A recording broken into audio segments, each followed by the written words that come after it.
Hi everyone, this is Evelina, life coach for immigrants, and today we are going to talk about the holiday season. Holidays are stressful enough. Choosing the right gifts, buying them, wrapping, decorating the house, cooking, the special holiday dishes, going to different events, trying to do all the things you think you should be doing, and typically, most of us feel like we are just not doing enough. And with everyone's trust, the pressure in relationships goes up too. This is when we might be experiencing more disagreements in our families and with our friends. But you see, for many of us immigrants, this stressful season might be layered with additional feelings of guilt because we are not spending holidays in our country of origins with our loved ones like we used to. This is the time when the whole family reconnects and is together, and we are not there. If this is you, you might be feeling like you are missing out, like you have lost something important. You might be thinking, I should be there. I am a bad daughter, son, sister, brother, for not going and not spending this time with my family. Everyone expects that from me, so I'm disappointing them all. Or you also might be feeling sad and lonely, thinking, the good old times I used to have with my family during the holidays are not coming back. Now, this could be a thought running through your mind if some of your family members have died, or maybe there have been some disagreements within the family and things are different now. You might be thinking, I shouldn't be alone. I'm such a loser. Everyone has a family and I don't have anyone to spend my holidays with. For your information, if this is running through your head, this is not really true. There are plenty of people who spend holidays alone, and believe it or not, there are also people who choose to spend it alone and not go to see their family even though they could, and they wouldn't have to fly across the world to see them. We are all in different situations here, but there are some common things. The guilt and sadness, that's common. So I'm gonna share some thoughts with you about this. First of all, remember the holiday season is just a blip in your life and in your loved ones' lives. There are many other times during the year that you can connect with them. For example, when I got married, we made a decision that every other Christmas will be spent in Poland. We went twice. Both times traveling was a nightmare. And we finally made a decision that it's just not worth it. We went through so many flight delays. We drove to the airport through snowstorms on icy roads in darkness. We finally came to a conclusion that it's just not worth the risk. And when you're traveling in the winter time, there's so many variables, of the snowstorms, and there's just so many things that can happen that can go wrong. So when I travel back nowadays, I make sure to stay longer and to spend that time that I have in Poland, I spend it specifically with my loved ones. I don't travel much. I don't reconnect with other people because that time is to be spent reconnecting and creating memories with some of the most important people in my life.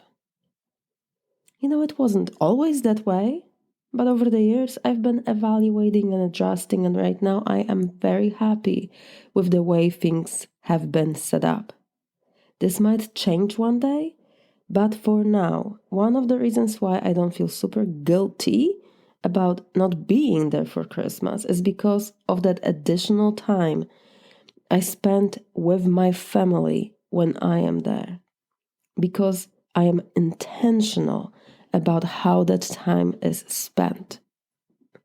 So this is my first advice. If you can't be there for the holidays, can you plan a trip at a different time? And when you plan it, consider who are the people you want to see. How many times do you want to see them? If it's not the, closest family that you're staying with, who are other people you want to see? Will you be traveling when you get there, or will you stay put? What do you want to feel when you are there? What will you have to be thinking about to feel it? I want to feel love and gratitude. When I'm with my family, that's what I want to feel. That's my choice, but you get to decide whatever it is that you want to feel.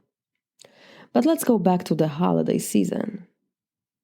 Because so many of us, being far away from our original home, right, we feel like we are kind of losing that connection to our culture. So how can you make this time special so it feels like you are still connected to your culture? Think about, what do you miss the most? Loved ones, traditions, dishes, music, places, smells. I want to encourage you to take a piece of paper and write it all out. I'm going to give you a bunch of questions in this podcast. Questions you might have not thought about before. And seriously, getting clarity around this topic might be very, very helpful because it's such a charged emotionally time. It's stressful, and then we layer that guilt on top of it and sadness, So that's why it's so important that we take the time to examine what are we thinking about it? Why are we feeling the way we're feeling? So here's another question. If you miss a specific person, who is it and why? Why do you miss them? Are they alive or are they dead? If they are alive, how can you connect with them? When will you talk? For how long? What do you want to say to them? Is there anything specific that you want to communicate to them about how special they are, maybe? If you miss someone who has passed, how can you honor them at this time? One of my grandmas made really delicious pierogi with cabbage and mushrooms. And she specifically made them every Christmas Eve. That dish I make as well, every single Christmas. It helps me feel like somehow I am connected to her and to my grandpa and to all those evenings on Christmas Eve when I was in her house with the rest of my family. That's not coming back. There's no way that that will come back because they're gone. And many other people are gone too. And yet, some of the sweetest memories are there in those moments when we were together on Christmas Eve. So having that food, having that dish makes me feel like I'm not only honoring them, but I am connecting in a way to that foundation in my life. And that's important to me. That's one of the conclusions, is that was an important time in my life and I want Christmas to be somehow connected to it. So that dish specifically brings very special memories. Is there a dish that you would enjoy making and eating? Food filled with flavor that you enjoyed every holiday? Maybe you can't make it, but you could purchase it. If so, whom do you want to share it with? Do you want to eat it all on your own, or do you want to share it with someone? And if so, why? Why do you want to share it? Who is this specifically? Is this someone who will appreciate maybe learning more about this specific dish and why it's so special for you? If so, what do you want to share? Another option is maybe it could be a good time to write a letter to that person that has passed on, the person that you miss. You can definitely do it if they have passed, because it's not really about them reading the letter, because obviously, right? You might argue with me, it's like, what's even the point? They're not gonna read it. The point is for you to release the mental energy and feel a sense of continuation and connection. And it's a beautiful way to get a sense of closure and completion. You could simply thank them for what they have done to make the time so special in the past. Now, how about music? Do you miss some holiday music from your country? Are there any music channels you can listen to on those days when you would celebrate with your family? Maybe specific songs. Maybe you could make a playlist that you always listen to on specific holidays. So then there is that continuation and you create kind of your own tradition. What about spiritual practices that you miss? Can you create your own version of them, even if you are alone? Praying, meditating, fasting, chanting. So many of these can be done alone, and some of them it's better to do alone. Maybe you can watch a video stream from a specific church that you used to go to, and that will give you that sense of connection.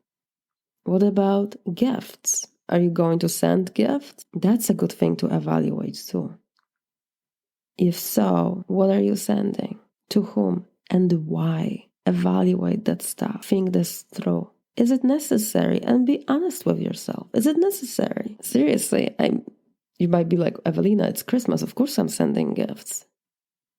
Well, why is it so of course? We live in a culture just obsessed with consumption, with owning. Is it really that meaningful to get another pair of socks?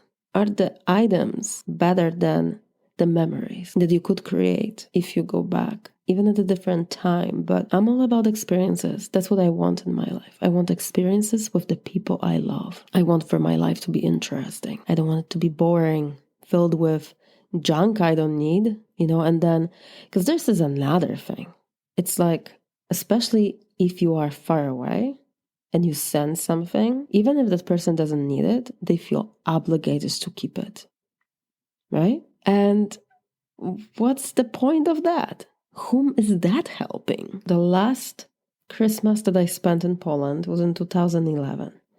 And it was also the last Christmas that I had with my grandma on my mom's side. That year, I asked my closest family that we would skip buying gifts. They all said, okay, no problem. Let's try something different. So what happened instead of opening gifts, what we did is we had, dinner together with the traditional dishes. And we had Christmas tree and decoration, all of it. We had everything.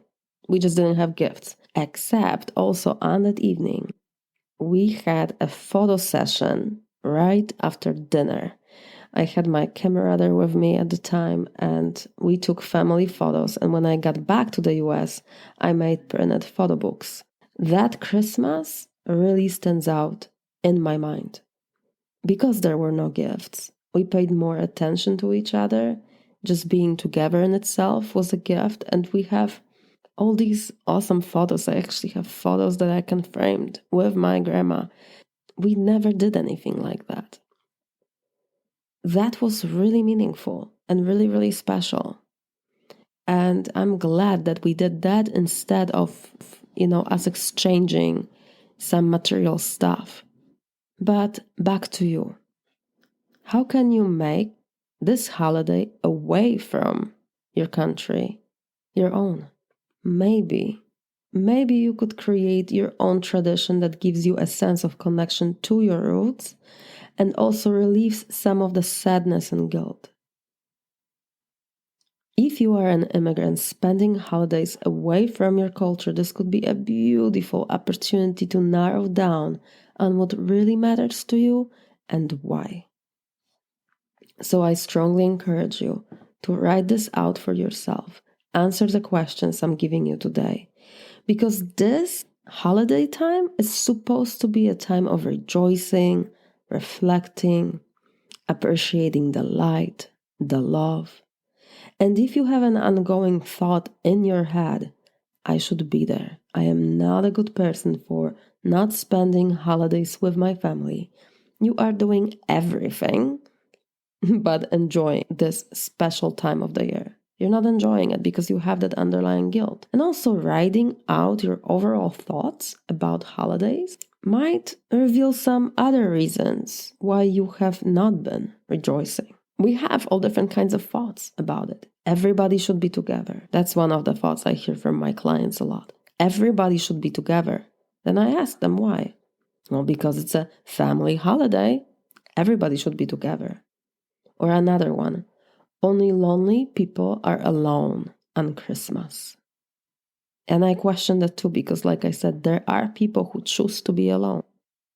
Why? Because they don't have that great of memories being with their families at the Christmas time. So they choose to be alone. They want to be alone because that feels better to them than being in chaos, than being surrounded by whatever else is that does not feel like love to them, right? So yeah, there are people who choose to be alone, who want to be alone. And to them, being alone is actually a sign of emotional growth and maturity and having their own back, right? Because we know, like, not every family gathering is all wonderful and filled with love. There is a lot of stress and there might be fighting and there might be a lot of disagreements. So for those of you who have made a conscious decision to stay alone because you feel like that is the better choice for you, I applaud you. There's a whole culture that would argue with that choice, right? But you're doing what's better for you, and that's good.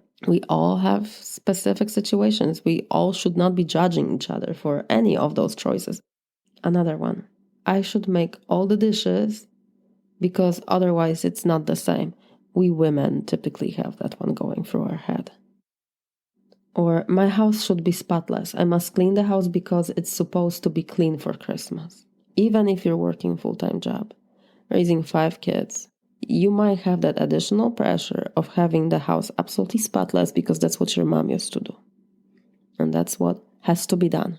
And again, I would argue, is it the most important thing? When you clean, you're removing old stagnant energy. You're refreshing things. You're moving them around. So in that way, cleaning up your space to celebrate something that's special, yes, I get it. But in the same time, you can take it easy. You have permission, 100%.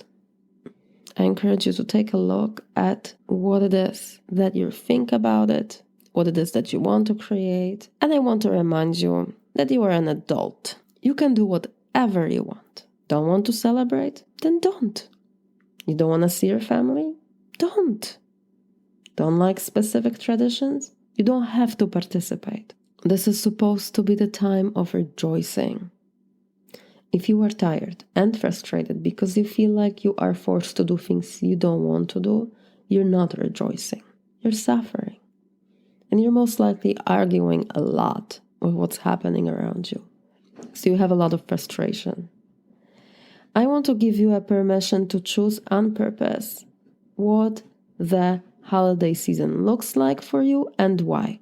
I want to encourage you to think ahead, plan and evaluate, and make it your mission to create a holiday season you actually really, really enjoy. So my wish for you is that that's what happens this year, is that you have this holiday be the best one yet, because it really reflects your wants and needs, and you don't feel like you're being pushed, shoved into some sort of tradition that you don't enjoy, that has nothing to do with your spiritual life and how you feel, that you feel obligated and that's how you do it and why you do it. All of it can be done from a different place. It can be done from a place of choice. And if it's a conscious choice, in my opinion, that's always better.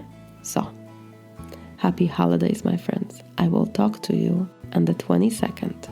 I have a special interview that day, so tune in then. In the meantime, enjoy this holiday season.